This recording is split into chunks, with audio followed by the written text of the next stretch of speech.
कभी कभी किस्मत का पहिया ऐसे घूमता है कि सच छुपाने वाले खुद ही पकड़ में आ जाते हैं।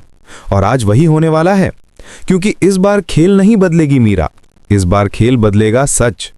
वो सच जिसे जानकर आर्या की सांसें तक रुक जाएंगी और पूरी कहानी एक पल में करवट बदल देगी। एक ऐसा सच जो 25 साल पहले शुरू हुआ था और अब लौटकर सबको वहीं ला खड़ा करेगा जहां से विनाश की शुरुआत हुई थी। तैयार हो जाइए, क्योंकि आज जो होने वाला है वो किसी के बस की बात नहीं। कहानी की शुरुआत होती है उस शाम से जब हवाओं में एक अजीब सा बोझ फैला हुआ था। घर में हलचल तो थी, लेकिन उस हलचल के बीच ऐसी खामोशी छुपी थी जो किसी बड़े तूफान का संकेत दे रही थी। इस बीच अनु अपने तरफ से पूरी कोशिश कर रही थी कि आज का बड़ा कॉन्ट्रैक्ट किसी तरह सफल हो जाए। उसकी आंखों में चमक थी, उम्मीद थी और दिल में डर। शायद इसलिए क्योंकि हर बार जब उसकी जिंदगी में कुछ अच्छा होता है, कोई ना कोई ऐसा मोड़ आ ही जाता है जो उसकी मेहनत को मिट्टी में मिला देता है। लेकिन इस बार हालात अलग थे, क्योंकि आज उसके साथ उसके मोहल्ले की सारी औरतें थीं। कोई सब्जी काट रही थी, कोई मसाले पीस रही थी, कोई रोटियां बेल रही थी। हर एक के चेहरे पर सिर्फ एक ही ख्वाहिश थी, अनु जीत जाए, अनु का घर फिर से बस जाए, उसकी टूटी हुई उम्मीदों को कोई सहारा मिल जाए। यही समय था जब दरवाजे पर हल्की सी दस्तक हुई और किचन में बैठे सबकी नजरें उधर उठ गईं। जैसे ही दरवाजा खुला, सामने आर्या खड़ा था। अनु की सांस जैसे एक पल को थम गई। वो समझ नहीं पा रही थी कि आर्या को वहां देखकर वो खुश हो या घबराए, पर आर्या के चेहरे पर जो गंभीरता थी वो साफ बता रही थी कि वो किसी और इरादे से आया है। आर्या ने बिना किसी हिचक के आगे बढ़कर कहा, मैं मदद करने आया हूं, काम बड़ा है, अकेले तुम संभाल नहीं पाओगी। उसकी आवाज में एक ऐसी सच्चाई थी जिसे न अनु झुठला सकती थी न बाकी लोग। और तभी शुरू हुआ एक बड़ा सा तैयारी अभियान, जहां हर किसी ने दिल लगाकर काम किया। लेकिन कहानी इतनी आसान कहां थी, क्योंकि पर्दे के पीछे कोई ऐसा था जो पूरी कोशिश कर रहा था कि अनु की जिंदगी में हर बार की तरह इस बार भी सिर्फ अंधेरा आए। और वो कोई और नहीं बल्कि वही मीरा थी, जिसके चेहरे पर मासूमियत थी पर दिल में चालें छिपी हुई थीं। मीरा ने अपने तरफ से सभी इंतजाम कर लिए थे, मेन्यू बदल दिया था, डिशेस में गड़बड़ की थी, और ये सब उसने इतनी चालाकी से किया था कि किसी को शक भी नहीं हुआ। वो जानती थी कि अनु के पास इस बड़े अवसर को संभालने का पहली बार मौका आया है और इसे बर्बाद करना ही उसके लिए जीत होगी। क्योंकि मीरा की असली लड़ाई अनु से नहीं थी, मीरा की असली लड़ाई थी उस डर से कि कहीं अनु की मेहनत और सच्चाई उसे आर्या के दिल तक ना पहुंचा दे। वो जानती थी कि अगर आर्या ने एक बार भी अनु के सच और उसकी सफाई को समझ लिया तो फिर आर्या कभी उसकी तरफ नहीं देखेगा। कहानी की असली गर्मी तब बढ़ी जब अनु के पापा की दुकान में आग लगने की खबर आई। शुरुआत में सबको लगा हादसा है, पर धीरे धीरे सच सामने आने लगा कि यह सब सिर्फ एक प्लान था। और इस प्लान के दो चेहरे थे, मीरा और उसका साथी रघु। रघु वही आदमी जिसने पैसे के लालच में मीरा का हर गंदा काम किया, चाहे वो दुकान जलाना हो या अनु की इज्जत मिट्टी में मिलाने की साजिश रचना। दुकान में आग लगने के बाद जब अनु के माता पिता वहां पहुंचे तो रघु ने अपने गुंडे भेजकर स्थिति को और बदतर कर दिया। लेकिन किस्मत कभी किसी के साथ हमेशा नहीं रहती, खासकर बुराई वालों के साथ तो बिल्कुल नहीं।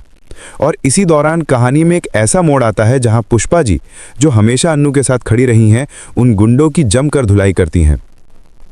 उनकी आंखों में आग होती है और दिल में सिर्फ एक ही इच्छा, अनु को न्याय मिले।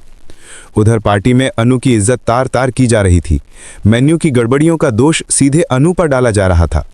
लोग फुसफुसा रहे थे, ताने मार रहे थे। अनु की आंखें भर रही थीं, पर उसके माता पिता और मोहल्ले वाले सब उसकी ढाल बनकर खड़े थे। पर आर्या, वो अंदर ही अंदर टूट रहा था। उसे लगा था कि वो अनु को बचा पाएगा, लेकिन स्थिति उसके हाथ से निकलती जा रही थी। लेकिन कहानी का असली विस्फोट अभी बाकी था, क्योंकि किस्मत ने तय कर लिया था कि इस बार सच खुद आकर आर्या के सामने खड़ा होगा, चाहे कोई कितना भी छिपाने की कोशिश करे। और सच वही था, मीरा और रघु का हाथ मिलाना, उनकी चालबाजियां, उनका षड्यंत्र। और आर्या बस एक कदम दूर था सब देखने से। मीरा के जाने के बाद ऑफिस का माहौल जैसे बदल गया था। उस कमरे की दीवारें, जहां अभी अभी सच का तूफान गुजरा था, अब भी भारी लग रही थीं। अन्नू ने एक लंबी सांस ली, जैसे वर्षों पुराना बोझ उतर गया हो। आर्य कुछ कदम दूर खड़ा था, लेकिन इस बार उसकी नजरों में वो सख्ती नहीं थी जो पिछले हफ्तों से अन्नू को हर बार चुभती थी। इस बार वहां पछतावा था, शर्म थी और साथ ही एक साफ साफ इरादा सब ठीक करने का। अन्नू खुद को संभालकर बाहर निकलने लगी, लेकिन जैसे ही उसने कदम बढ़ाया, आर्य ने उसे रोक लिया। अन्नू, 1 मिनट। अन्नू रुक गई, पर उसकी आंखें नीचे थीं, जैसे उसे भरोसा नहीं था कि आर्य सच में उसकी इज्जत करते हुए बात करेगा।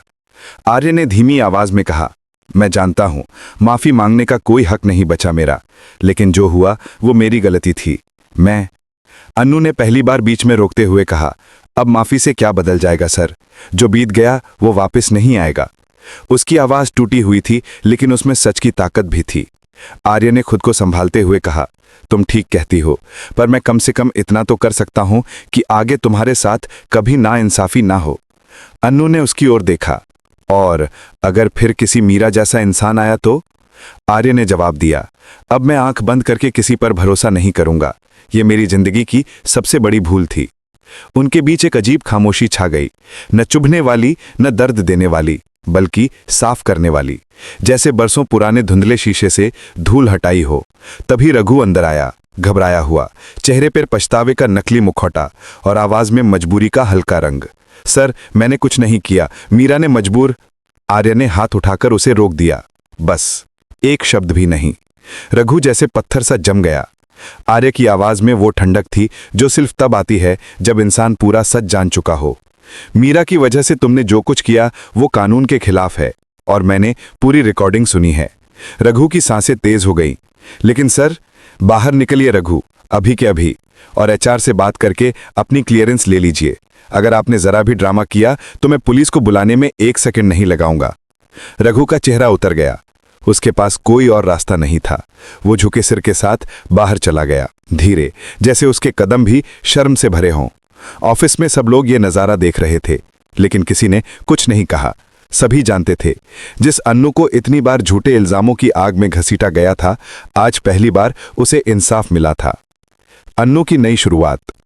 आर्य ने अन्नू से कहा, आप मेरे केबिन में आए, हमें आपकी नई पोस्ट के बारे में बात करनी है। यह सुनकर अन्नू चौंक गई। नई पोस्ट? हाँ, आर्य ने मुस्कुराते हुए कहा, तुमने इस कंपनी को जितना दिया है उसका 100वां हिस्सा भी तुम्हें वापस नहीं मिला। अब समय है वो सब वापस देने का। अन्नू के मन में कई बातें घूमने लगीं। क्या वो उसका भरोसा वापस पा पाएगा? क्या वो सच में बदल चुका है? पर अन्नू ने महसूस किया, आज पहली बार आर्य की बातों में अहंकार नहीं था, सिर्फ इंसानियत थी। वे दोनों केबिन में पहुंचे। आर्य ने लैपटॉप घुमाकर अन्नू की तरफ किया और बोला, यह है आपकी नई position, senior creative manager. Annu के हाथ कांप गए। इतना बड़ा प्रमोशन मेरे लिए? आर्य ने कहा, तुम इसके लायक हो। अगर मैं तुम्हारी जगह किसी और को रखूं तो वो बेइंसाफी होगी। अन्नू अब कुछ बोल नहीं पा रही थी, उसकी आंखों में पानी था। आर्य ने नरमी से कहा, और ये सब सिर्फ प्रोफेशनल वजहों से है, इसके पीछे कोई और मकसद नहीं है। मैं तुम्हें सिर्फ वो देना चाहता हूं जो तुम डिजर्व करती हो।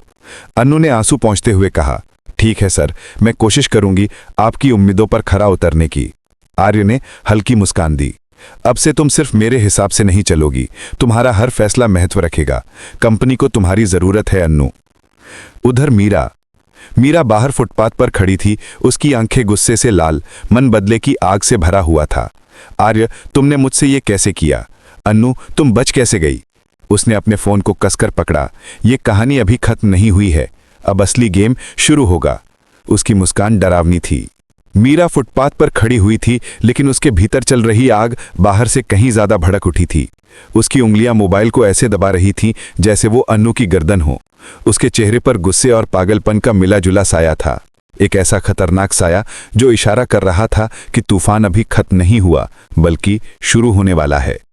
अन्नू, तुमने मेरा खेल बिगाड़ दिया, वो बुदबुदाई। पर मैं वो मीरा नहीं जो हार मान जाए। तुमने मुझे ऑफिस से निकलवाया है, अब मैं तुम्हें दुनिया से निकलवाऊंगी। उसकी आंखों में एक लाल चमक थी, एक ठंडी खतरनाक आग। उधर अन्नू पहली बार राहत की सांस ली। अन्नू ऑफिस के कॉरिडोर में चल रही थी, लेकिन उसके कदम अब हल्के लग रहे थे, जैसे वो बरसों के बोझ से मुक्त हो गई हो। लंबे समय बाद उसके चेहरे पर मुस्कुराहट थी, जो अभी भी थोड़ी हिचकिचाहट लिए हुए थी, जैसे दिल कह रहा हो, क्या ये सब सच में खत्म हो गया, या ये सिर्फ तूफान से पहले की शांति है? उसने पीछे मुड़कर देखा। स्टाफ के चेहरे बदले हुए थे। जहां पहले उसे संदेह और ताना मिलता था, अब वहां आदर, सहानुभूति थी। हर कोई उसे देख रहा था, कुछ शर्मिंदा होकर, कुछ हैरान होकर, कि वो लड़की जिसे उन्होंने सबसे कम समझा, वही सबसे मजबूत निकली। ऑफिस में एक नई चमक। जैसे ही अन्नू वापस अपने डेस्क पर पहुंची, उसकी दोस्त सिया दौड़कर आई। अन्नू, ये सब क्या हुआ? तू senior manager, oh my God! उसकी खुशी के मारे आवाज कांप रही थी। अन्नू हल्का सा मुस्कुराई। मैंने भी सोचा नहीं था, लेकिन सर ने दिया है तो जरूर सोच कर दिया होगा। सिया ने उसे गले लगाते हुए कहा, तू डिजर्व करती है अन्नू, बहुत बुरा झेला है तूने, अब ऊपर वाला भी देख रहा है। अन्नू ने थोड़ी हंसी में सिर हिलाया। हाँ शायद, लेकिन उसके दिल में कहीं एक अजीब सी बेचैनी थी। मीरा के शब्द अब भी कानों में गूंज रहे थे। कहानी अभी खत्म नहीं हुई है, असली गेम अब शुरू होगा। अन्नू सोच रही थी, क्या मीरा यूं ही चली जाएगी? क्या वो सच में हार मानने वालों में से है? उसका दिल जैसे किसी आने वाले खतरे को महसूस कर रहा था। इलेक्ट्रिकल बल्ब, आर्य की बेचैनी। उधर अपने केबिन में आर्य अकेला बैठा था। घड़ी की टिक टिक कमरे में गूंज रही थी और उसके कानों में सिर्फ एक बात बार बार बज रही थी, अंधा भरोसा मत करो। वो अपनी आंखें बंद करता है। उसे याद आता है वो दिन जब उसने मीरा पर आंख मूंद कर भरोसा किया था। वो फेस, वो आंसू सी नजर, जो असल में एक मुखौटा थी। उसने खुद से कहा, मैंने जो नुकसान किया है उसे सुधारने में समय लगेगा, पर मैं हारूंगा नहीं। उसकी नज़र कॉन्फ्रेंस रूम की ओर गई। वहीं अन्नू खड़ी थी, अपने नए काम की फाइलें संभालते हुए। वो मासूमियत भरा चेहरा जिसने इतने जुल्मों के बाद भी सफाई नहीं छोड़ी। उसे देखकर आर्य के मन में एक अलग इज्जत जागी। अन्नू अब कभी अकेली नहीं पड़ेगी, उसने मन ही मन ठाना। उधर मीरा की नई चाल। मीरा अब अपने घर पहुंची थी। उसने कमरे का दरवाजा बंद किया, पर आवाज ऐसी थी जैसे कोई युद्ध घोषणा कर रहा हो। वो टेबल के पास गई, दराज खोला और उसमें से एक पुराना फाइल कवर निकाला। उस कवर पर लिखा था, आर्य पर्सनल। उसकी मुस्कान चौड़ी हो गई। खेल मेरे हाथ में है। अन्नू को आर्य ने बचाया, लेकिन आर्य खुद अपने अतीत से नहीं बच पाएगा। उसने फाइल के पन्ने पलटने शुरू किए। अंदर कई दस्तावेज थे, कुछ ऐसी बातें जो किसी ने नहीं जानी थीं, कुछ ऐसे सच जो अगर बाहर आए तो आर्य की दुनिया हिल सकती थी। उसने अपना फोन उठाया और किसी को कॉल किया। उसकी आवाज धीमी लेकिन जहर से भरी हुई थी। काम शुरू करो, कल सुबह तक पहली चाल खेलनी है। फोन कट गया। कमरे में बस उसकी शातिर मुस्कान बची। उस मुस्कान में बदला था, चालाकी थी और एक नया तूफान तैयार हो रहा था। स्टार 47 अन्नू को अभी अंदाजा नहीं था कि उसकी जिंदगी में आ रहा सुकून सिर्फ कुछ दिनों की मोहलत थी। तूफान रूप बदलकर वापस आने वाला था और इस बार उसका निशाना सिर्फ वो नहीं बल्कि आर्य भी होने वाला था। वो मुस्कान जो तूफान आने की चेतावनी देती है। रात धीरे धीरे गुजर रही थी, लेकिन अन्नू की धड़कनें अभी भी तेज थीं। उसे नींद नहीं आ रही थी। वो अपने बिस्तर पर लेटी छत को देख रही थी, जैसे छत भी उसके मन की बेचैनी को समझ रही हो।